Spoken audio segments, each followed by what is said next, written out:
Isaac Newton, terceiro capítulo de Tópicos de Física. Se você chegou de paraquedas ou pegou o bonde andando e quer sentar na janelinha, você precisa ir na descrição desse vídeo e encontrar o link para todas as outras aulas da matéria de Tópicos de Física. Isso está em todos os vídeos de cada matéria, tá? Tem a descrição em todos os links ali. Então vamos lá.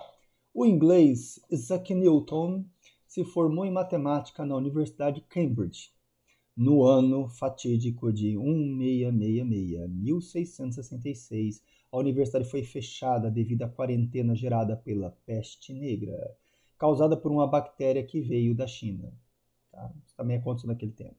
A peste teve auge de 1348 a 1550, tá? Então foi a parte mais violenta dela, o pior estrago, quando ela chegou na Europa ali, tá? Esse período aqui, que morreu muita gente. Teve cidades que metade da população morreu, tá? Outros lugares até mesmo chegar a 80% da cidade morrendo, alguns casos mais graves, tá? Só que é o seguinte, a peste negra, que ela data aqui da Idade Média, ela não aconteceu só na Idade Média. Ela teve vários surtos durante todo o continente europeu, mais ou menos até 1671. Tá? E depois teve uma outra volta, sumiu, apareceu de novo na China nesse período, tá? Na Austrália também, Estados Unidos e Madagascar até mesmo nesse século. Tá? Teve alguns surtozinhos de peste negra. Tá? Foi num desses surtos, aqui em 1676, os últimos, né? Que ela durou até quanto aqui, ó? 1671, né? Então foi no período final que Newton inventou a lei da gravitação universal. Na lenda, Newton estava embaixo de uma macieira e ao cair uma maçã sobre sua cabeça, ele olhou para cima, viu a lua e se perguntou por que a maçã cai e a lua não cai. De fato, Newton foi um gênio, mas como era iluminista, foi ainda mais defendido. Tá? Então você tem alguns viés políticos, ideológicos aí na ciência, tá? Iluminista. Newton é classificado como iluminista também. Vamos lá. Primeira lei. Todo corpo continua em repouso ou se movendo em linha reta até alguma força alterar esse estado inicial. Isso aqui é o que? A inércia. Quem começou com a inércia? O Aristóteles. Ele dizia que todo corpo ficava parado ou ia parar porque lá era o lugar natural dele. O Galileu disse que os corpos poderiam se mover eternamente, porque já que o vácuo era possível, tá? Ele poderia se mover para sempre e continuar se movendo até alguém fazer parar. Mas o Galileu foi explicar a Lua girando em torno da Terra por inércia e colocou a inércia como circular. Newton corrigiu isso para falar que é linha reta e virou a primeira lei de Newton, né? Então, aqui. A segunda lei. A alteração da quantidade de movimento é proporcional à força recebida e na direção e sentido desta, tá? A terceira lei. Toda ação gera uma reação em outro corpo de igual intensidade, mesma direção e em sentido contrário. Tá? Então, nós temos isso daqui. As três leis de Newton. Tá? Dessa segunda lei que vai nascer aquela formulinha F igual a M vezes A. Vamos ver aqui o que acontece com ela. As leis da mecânica, ou melhor, as leis de Newton, descrevem o movimento dos corpos. Entretanto, para que sua segunda lei fosse possível, Isaac Newton precisou desenvolver o cálculo diferencial integral, a maior invenção matemática do segundo milênio. Foi Newton que desenvolveu o cálculo? Sim, mas não só ele. Isaac Newton na Inglaterra fez isso e o Leibniz na França também desenvolveu. Tá? Ambos chegaram a trocar alguma carta e passaram o resto da vida um dizendo que o outro tinha roubado a ideia dele. Tá? Leibniz morreu primeiro, Newton deu uma gabadinha ali, que foi com algumas coisas que ele tivesse ocultas que ele tivesse feito ali, né? Mas depois que os dois morreram, os matemáticos, analisando o trabalho de ambos, viram que ambos tiveram contribuições únicas e independentes para o cálculo, deixaram de lado aquela briguinha entre inglês e francês e admitiram que ambos inventaram o cálculo de forma independente, tá? Então acabou a palhaçada, acabou a frescura aí, tá? Ambos foram autores do cálculo diferencial integral. Na segunda lei, a força é a variação a variação da quantidade de movimento, massa vezes velocidade, ao longo do tempo, segundo a operação matemática chamada de derivada.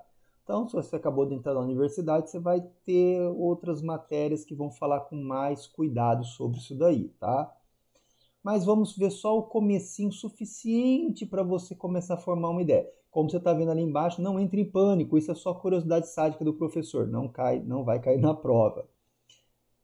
Se você é algum aluno de colegial, fica tranquilo, você só vai ver isso direito na universidade depois, se você fizer um curso de exatas. Segundo uma regra de derivação, a derivada de um produto é o primeiro vezes a derivada do segundo, mais a derivada do primeiro vezes o segundo, tá? Tem que você vê isso aqui, tá? Então, ó, massa vezes velocidade aqui é a quantidade de movimento, vai ser ele vezes a derivada do segundo, mais a derivada do segundo vezes a derivada do primeiro vezes o segundo. Espero que tenha escrito certo aqui. Na fórmula a seguir, você verá a derivada da quantidade do movimento, tá? Seguindo a regra. Tudo bem, vamos lá.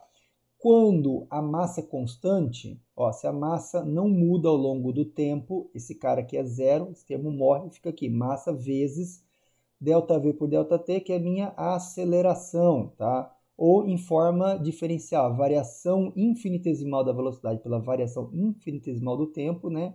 Que eu vou estar usando a derivada, mas lembra um pouquinho do ΔV por ΔT que você viu, isso aqui é a versão assim mais para adulto do assunto, tá? Então sobe, isso aqui é a aceleração, e você tem a formulinha que você está acostumado, né, que você aprendeu lá no primeiro colegial há muito tempo atrás. Ou era para ter aprendido. Aqui, quando a velocidade é constante. Se a velocidade é constante, ela não varia ao longo do tempo. Então, esse aqui é zero, morre. Tá? Esse cara aqui também, qualquer coisa vezes zero vira zero também, morreu. Sobrou o quê? A variação da massa pelo tempo ou vazão em massa. Lá em mecânica dos fluidos, a letra Q não é usada para quantidade de movimento, ela é usada para vazão. Então, vazão em massa em quilogramas por segundo aqui, vezes a velocidade. Isso aqui é usada em mecânica dos fluidos. Também tem esse material sobre isso no meu site, tá? Se você estiver estudando engenharia, vai ser útil para você. Força, massa, velocidade, aceleração, tudo bonitinho aqui, tá? Já viu isso, já se assustou um pouquinho, tá?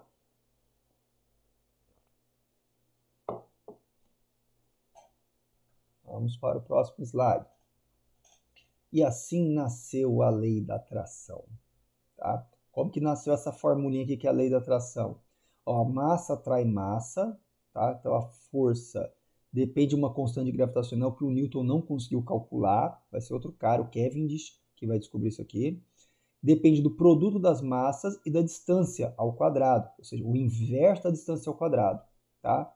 Você pode imaginar dois gordinhos próximos, quanto maior a massa e menor a distância, maior será a atração entre eles, tá? Pelo menos a atração gravitacional, tá? Então você, seu colega aí do lado assistindo, existe uma atração entre vocês dois. Pelo menos uma atração gravitacional. Outra coisa eu não sei dizer, tá? Mas atração gravitacional, o Newton diz que sim.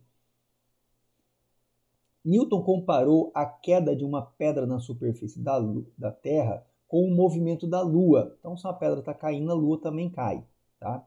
Sabendo a distância da Terra à Lua de 384 mil quilômetros, obteve a aceleração de 0,0027 metros por segundo ao quadrado para a queda da Lua, enquanto uma pedra na superfície da Terra estava sujeita a aceleração de 9,81 metros por segundo ao quadrado. Então, ele calculou que a Lua estava caindo. A Lua caindo? Então, a Lua está se movendo aqui, né, numa órbita, e ela vai caindo, tá? Só que quando ela cai um pouquinho para a Terra, ela anda um pouquinho para cá, sempre tangente aqui, ó, tangenciando, aqui fazendo 90 graus com a força de atração aqui. Aí ela cai um pouquinho, mas ela anda um pouquinho para cá. Ela cai um pouquinho para cá e vai mudando isso. Ela vai continuamente caindo. A luz está eternamente caindo na Terra, mas como ela se move um pouquinho para o lado, vai mudando a trajetória, ela não chega a cair na Terra, né? Mas ela tem essa aceleração aqui, tá? De queda. O que mais que a gente pode falar isso? Esse valor a Lua está numa órbita perfeita? Não. O que acontece? A Lua se afasta 3 ou 4 centímetros por ano. Daqui milhões e milhões e milhões de anos ela vai embora. Tá? Então não vai ficar aqui para sempre. Outra coisa, o hidrogênio do Sol, ou o hidrogênio pesado, o deutério e o trítio, eles vão acabando, e nisso eles vão acabar, né? E nisso o Sol vai começar a fundir outros materiais, vai ficar vermelho, começar a inchar e vai engolir a Terra daqui uns 5 bilhões de anos, tá? Mas provavelmente daqui uns 100 ou 200 milhões já não dê mais para ter vida na Terra, tá? 100 ou 200 milhões de anos.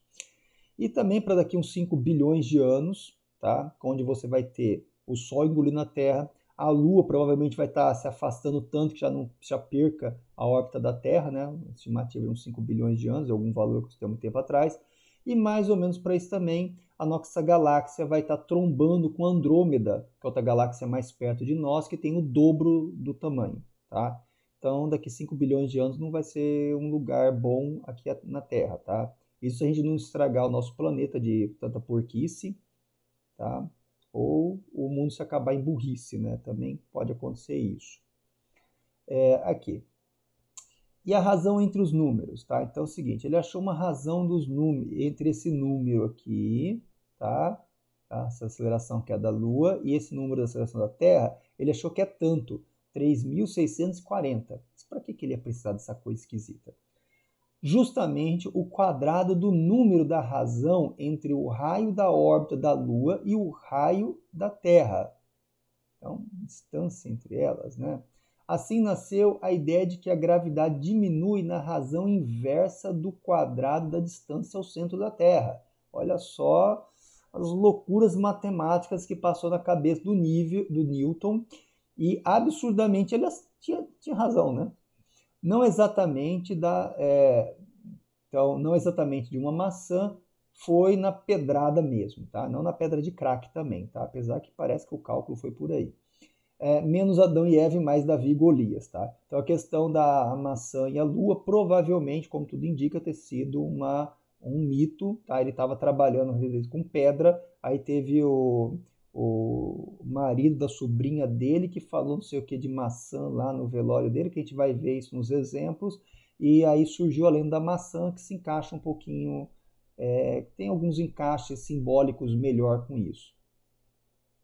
Encaixes simbólicos melhores. Experimento de Cavendish. Tá? Isaac Newton percebeu que massa atrai massa segundo o produto dessas massas, o inverso quadrado da distância. Mas isso precisava de uma constante gravitacional G que não foi calculada por Newton, e sim por Henry Cavendish. Em 1798, depois da morte de Newton, foi apresentado o valor da constante gravitacional por Henry Cavendish. Falar a verdade, o pessoal conheceu nisso, né? Ele já havia morrido, e alguns parentes publicaram o trabalho sobre isso, tá? A gente vai ver em outra aula contando um pouquinho mais sobre isso. O Cavendish era um cara meio estranho, né? Teve uma vida solitária, fez muitos trabalhos científicos, só publicou uma outra coisa em vida, sem importância histórica nenhuma, mas quando ele morreu tinha lá esse trabalho, tá? Da atração gravitacional, e ele também fez essa mesma balança e descobriu essa mesma fórmula muito parecida para atração das cargas elétricas. Como Coulomb tinha publicado primeiro, tá? Todo mundo ficou sabendo a partir do Coulomb, então é certeza que ele foi, e quem publica primeiro é o autor da descoberta. No caso do Cavendish, veio depois, mas é bom contar a história inteira, que ele também tinha descoberto até antes do Coulomb, mas ninguém chegou a ter conhecimento até depois do Coulomb, depois da morte do Cavendish também. O valor atual é isso aqui da constante gravitacional, tá? Ela foi descoberta usando esse experimento pelo Cavendish. Uma balança de torção capaz de medir a força de atração gravitacional entre duas esferas metálicas, que é isso que a gente está usando aqui, tá? Com esse experimento foi possível saber a massa da Terra. Logo se diz que Cavendish pesou a Terra em um experimento lendário. Aqui, um fio de torção bem conhecida, um espelhinho, uma fonte de luz, a escala para ele medir aqui a força de torção e aqui as duas massas. Aí ele conseguiu calcular, descobrir o valor desse Gzão aqui, tá? Corrigindo a inércia. A inércia de Aristóteles dizia que o lugar natural... A criança gritando de novo. A inércia de Aristóteles dizia que o lugar natural de um corpo era ficar parado. Logo, ele só se moveria se alguma força externa o fizesse e depois, por meio do atrito, ele iria parar. Como a natureza abominava o vácuo, sempre haveria algum atrito. Galileu defendia a existência do vácuo. Assim, o corpo poderia se mover eternamente, mas ele imaginava que em circunferências, para assim explicar a órbita da Lua e dos planetas, tal como que as marés seriam resultado da rotação da Terra. Então, Galileu também errou nisso. Newton explicou que a Lua se move em linha reta por inércia e a força de atração entre Lua e Terra faz com que orbitem em um centro de gravidade em comum e se afastem por 3 centímetros por ano. Então é o seguinte, a Terra e a Lua têm uma força de atração ali, elas estão orbitando em torno do centro de gravidade em comum. Isso faz com que, olhando só para a Terra, ela fica rebolando ali no espaço, tá? Devido a isso. Então, além da Terra girar, ter uma rotação em torno do seu próprio eixo, que está inclinado, dá uma volta em um ano em torno do Sol, ela ainda fica rebolando por causa da Lua, tá? E você até, antes dessas aulas, achava que a Terra estava parada, né? Agora você começa a entender um pouquinho melhor porque os bêbados têm problemas, que o álcool ajuda eles a sentir esses movimentos da Terra, né? Ou não.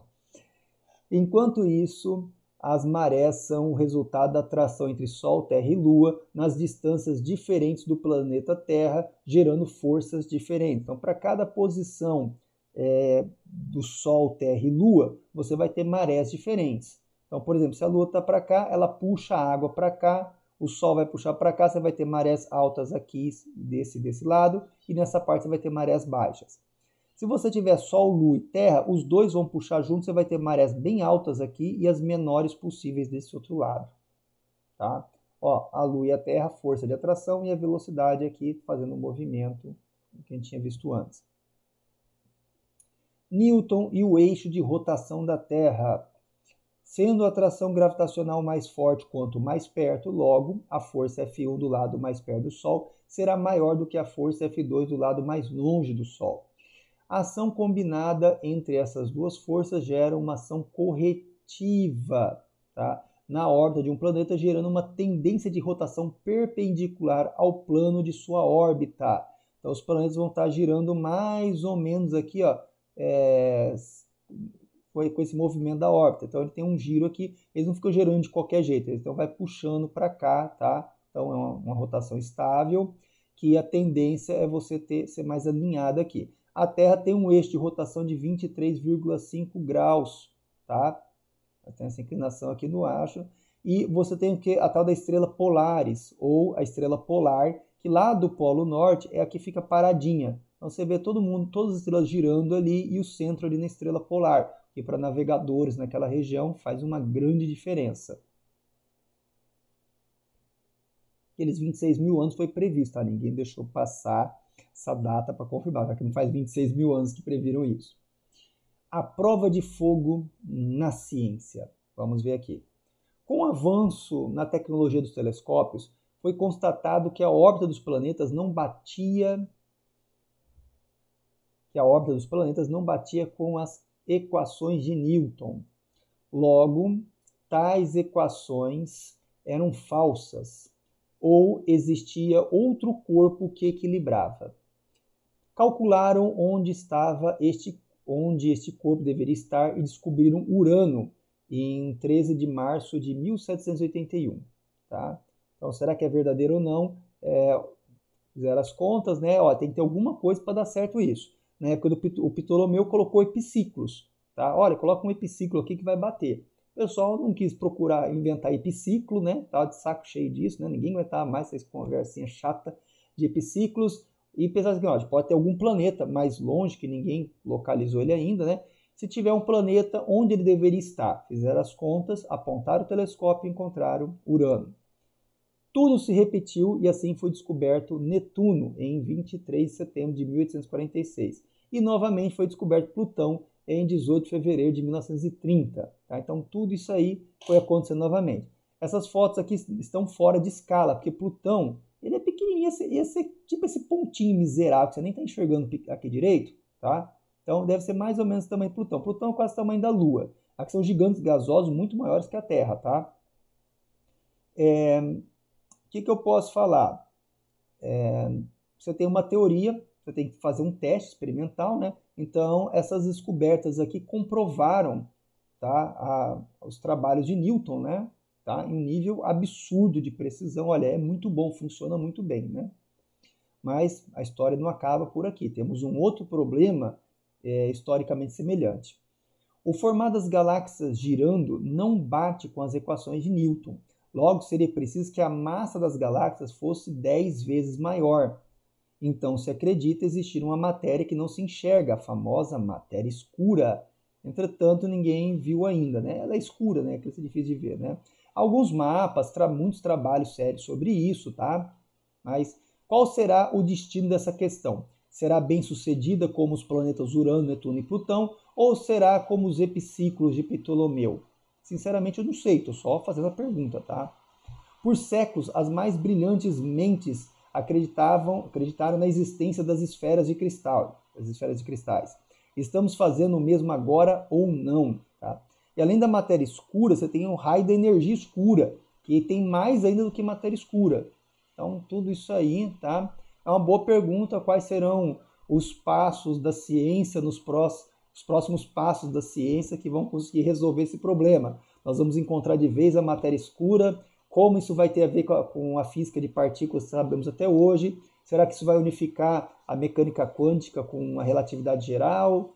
Tá? Tem muita coisa por descobrir ainda, para aprender, tá? Tem muitos horizontes pela frente ainda, tá? Mas eu achei essa comparação interessante, não vi outra pessoa falando sobre isso, tá? Então, em nível de comparação histórica, são algumas perguntas interessantes. Vamos ter paciência e ver o que vai acontecer. Exemplos. Eu gravei com o celular essa cena do filme O Hobbit e fiquei passando de novo ali até descrever a frase inteira. Aí eu consegui montar uma questão legal para pôr em prova. Então, exemplo 3.1 fala do Gandalf em O Hobbit, Uma Jornada Inesperada, que é o primeiro filme. Saruman acredita que só um grande poder consegue manter o mal sob controle. Mas não foi isso que descobri. Eu descobri que são as pequenas coisas, as ações diárias de pessoas comuns que mantêm o mal afastado. Simples atos de bondade e amor. Tá? Então você tem a frase do Gandalf aí. Com base em física sobre forças, qual frase estaria proporcional à fala de Gandalf? A alternativa A. A força-peso sempre puxa para baixo em sentido ao centro da Terra. É um dado verdadeiro, né? A força-peso ali, né? Atração, massa atrai massa, né? Você vai sentir a atração em você como uma força-peso que vai te puxar para o centro da Terra, na mesma direção e sentido. Legal, mas não tem nada a ver com a frase aí. Alternativa B.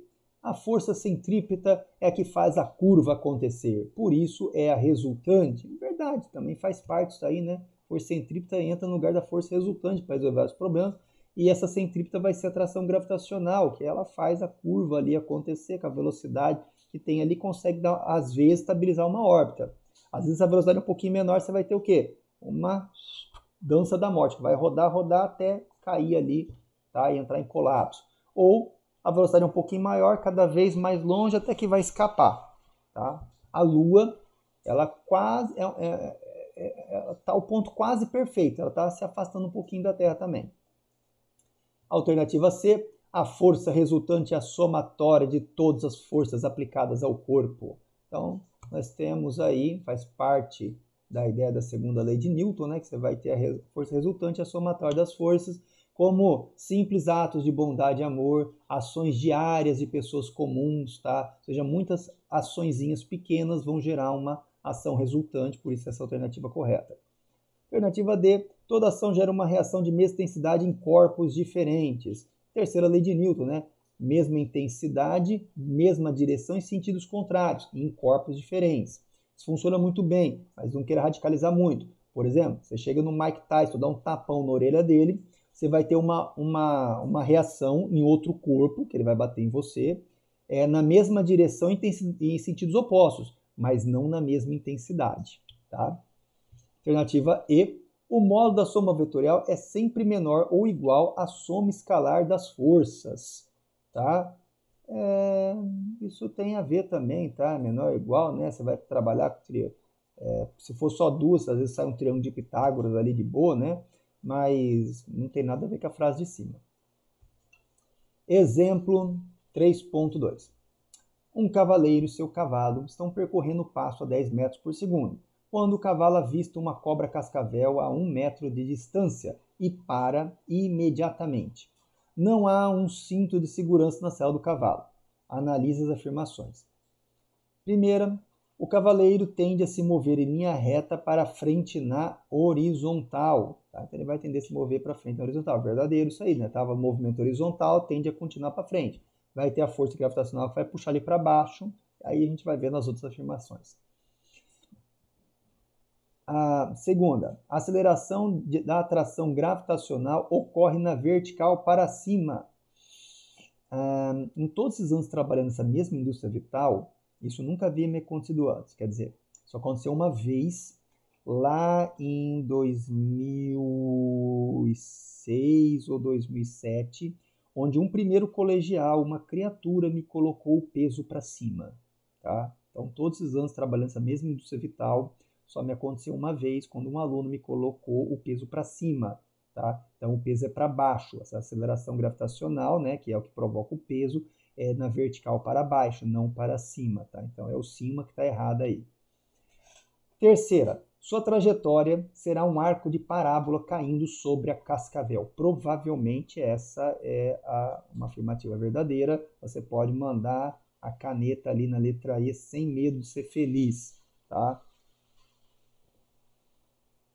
Exemplo 3.1. Uma carroça movida a tração animal é puxada por um burro. O burro não conhece as leis de Newton, mas, ao fazer força, puxa a carroça assim mesmo. Sendo a terceira lei de Newton verdadeira, como o burro consegue puxar a carroça? Tá? Letra A. Unicamente por causa das rodas. Trenó não tem roda, né? Ele puxa, né? O husky siberiano puxa lá os trenós, né? Um time de futebol puxa lá o trenó do Papai Noel também, né? Também pode ser usado assim, né? Mas não é por causa das rodas, né? Porque puxa a carroça com uma força maior que a reação. Se a força é maior que a reação, não é na mesma intensidade, então não estaria funcionando a terceira lei de Newton, né? Porque ele é burro e não respeita as leis de Newton. As leis da física, elas funcionam independente de você saber que ela existe ou não, de você concordar com ela ou não, de você fazer um referendo para contra ou não, você apresentar uma lei no Congresso para mudar isso ou não vai mudar nada as leis da física, tá? Letra D. Porque ele aplica a força no chão e este reage à força? Agora sim, né? Que é o contrário da letra E, né? Que ele aplica a força na carroça. Se ele aplicasse a força na carroça, ele era idiota, não burro, né? Tenta lá se imaginar o burro fazendo caspata na carroça, querendo empurrar a carroça, tá? Só ia talvez desprender a carroça. A força que o burro puxa a carroça puxa o burro, entra em equilíbrio, mas mantém esse conjunto fechado aqui, se movendo junto, né? O que interessa é que ele empurra o chão para trás, por ação e reação ele vem para frente. Isso acontece com o burro? Sim. Isso acontece com o navio. Tá? A hélice do navio lá embaixo empurra a água para trás e o navio vem para frente. O avião, a hélice do motor ou a turbina joga o ar para trás, por ação e reação ele vai para frente. Quando você assiste o desenho do Pica-Pau, você vê a pessoa lá sobre a tora, ou o Pica-Pau também, né? Em cima de uma tora flutuando no rio, ele começa a correr, a tora gira no sentido contrário. Por quê? Ação e reação. Isso acontece com você e o planeta. Para você dar um passo para frente, o planeta inteiro move para trás.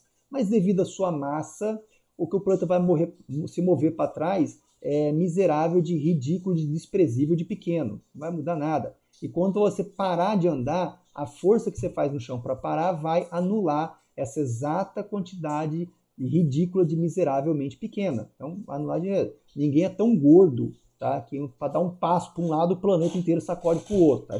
Ninguém vai ficar tão gordo assim, fica tranquilo. Não desse tanto. Teve um primo meu que mora em São Paulo, uma vez comentou que ele viu na internet um movimento para as pessoas pularem a favor da rotação do planeta, a fim de empurrar o planeta para trás e termos dias mais longos a fim de ter melhores plantações. É lógico que isso era zoeira dos caras fazendo isso na internet, né? Não foi muito longe, né? O terraplanismo é outra palhaçada que foi mais longe, mas essa parte aí não deu. A pensar o seguinte, a massa de toda a população do mundo é desprezível comparado com o planeta. Vai mudar? Sim, mas um tiquinho tão pequenininho que não vai notar. E quando todo mundo cair no chão de volta, vai anular exatamente a mesma quantidadezinha de nada que eles mexeram, tá? Então também não resolve nada. É uma piadinha tonta que não achou muitos adeptos.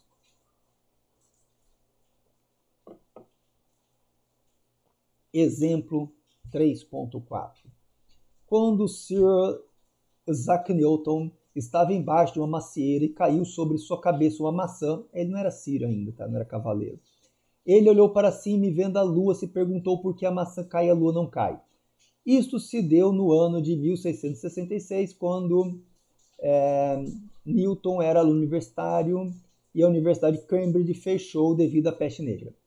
Pesquisadores acreditam ser uma lenda, pois o parlamentar John Conduit, casado com a sobrinha de Newton, escreveu um memorial cientista no ano de seu falecimento, em 1726, e incluiu esse detalhe para deixar a história mais bonitinha.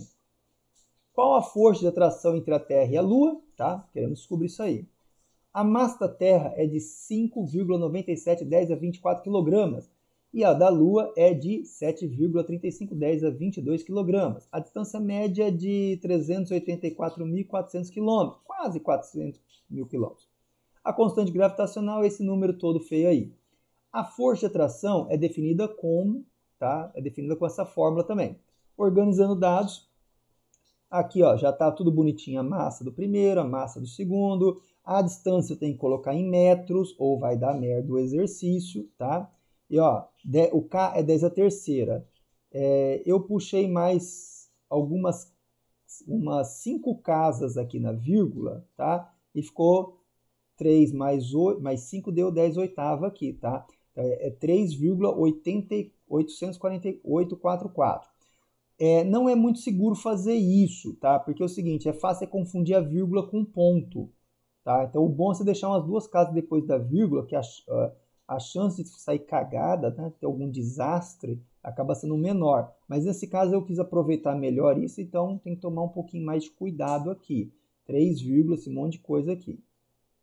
Você vai pegar a fórmula, vai pegar todos esses números e vai enfiar na fórmula, tá? Ó, tá aqui na fórmula, tá? E você depois disso vai pegar tudo isso e vai enfiar na calculadora. Coitado da calculadora, mas você vai ter que jogar tudo isso aqui. Você vai pegar isso aqui, escrever tudo isso na calculadora, tá? Coloca os parênteses aqui direitinho para não fazer besteira.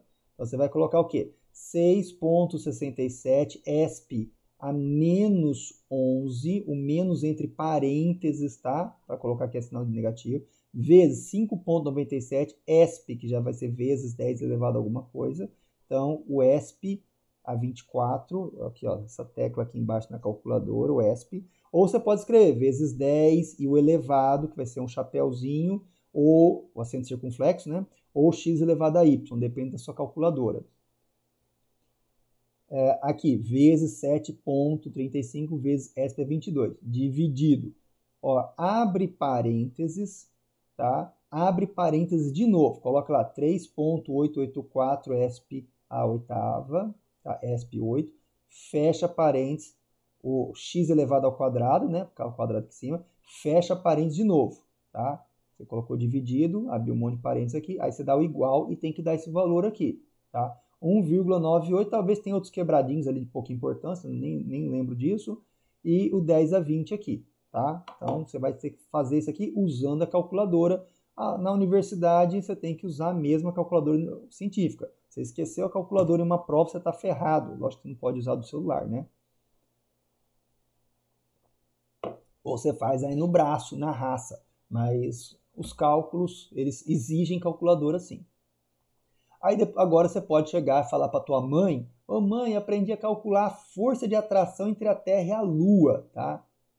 Vai ter algum assunto bom para sair contando e gritando por aí. Exemplo 3.5. O experimento de Henry Cavendish é composto de uma balança de torção capaz de medir a força de atração gravitacional entre duas esferas metálicas de massa mzinho e mzão, conforme figura. Aqui, ó, mzinho e mzão, tá aqui. Este experimento foi realizado em 1798, bem depois da morte de Newton, e através dele foi descoberto o valor da constante gravitacional G da fórmula, essa fórmula aqui. Considere um corpo com força-peso, massa vezes gravidade, na superfície da Terra, como atração entre a sua massa mzinho e a massa da Terra mzão, com o valor de constante gravitacional G recém-descoberta. O valor da gravidade G é conhecido desde Galileu e o raio da Terra desde Eratóstenes. Determine, tal como Cavendish, o valor da massa m da Terra em função destas grandezas. Então, essa força que foi dada aqui, ó, vai ser quem? Vai ser igual a força-peso, mg. Então, você joga aqui, corta massinha com massinha, passa esse cara multiplicando, esse cara chega dividindo, acabou. Só isso, tá? Então, nós temos isso aqui, acabou, tá? É só esse exercício. Aí você vai lá, cai isso na tua prova, você erra.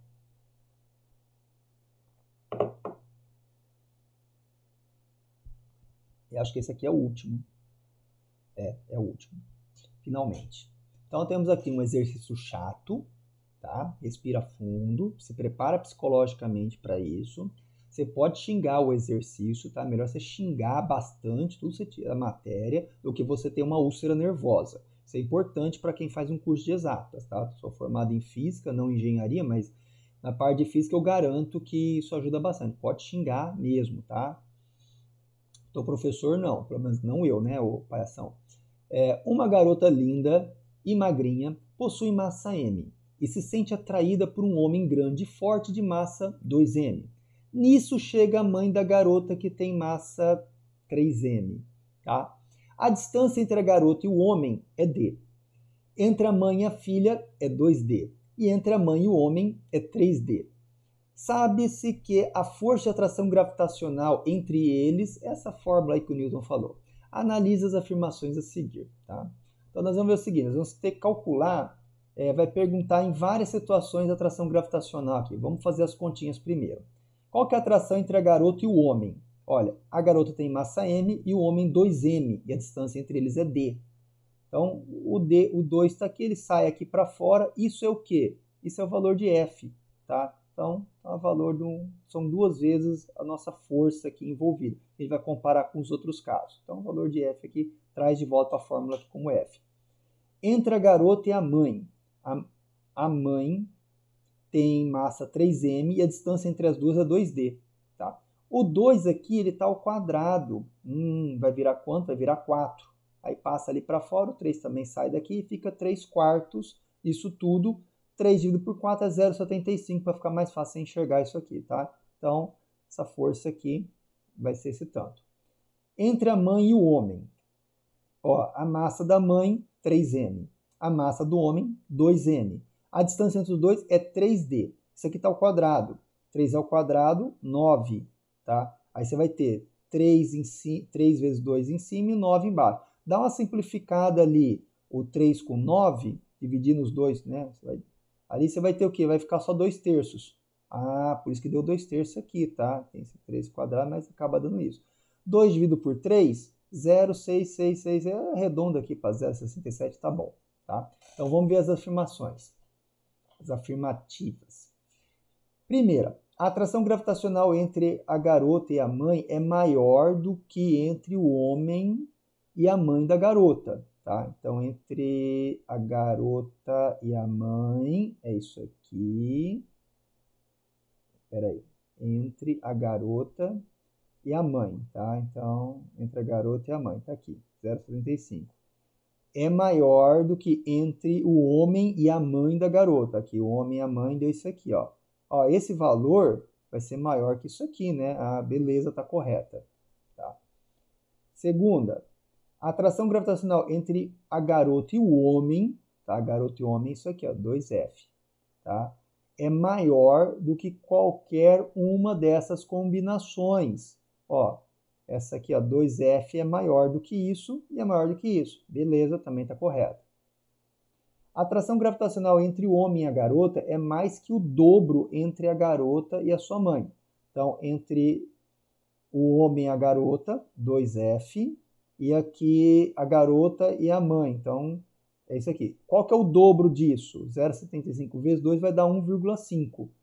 Que ainda assim, esse aqui ainda continua maior. Então, tá certo. Aqui a terceira certa. Então, uma equaçãozinha que eu criei, ela é chata, tá? Você tem que organizar isso aqui e conseguir interpretar corretamente, tá? Ó, tem que fazer 3 continhas aqui e saber interpretar isso, tá? Então, ela é bem xaropinha, mas se você souber aprender a fazer isso, vai conseguir aprender a fazer outras coisas mais fáceis também.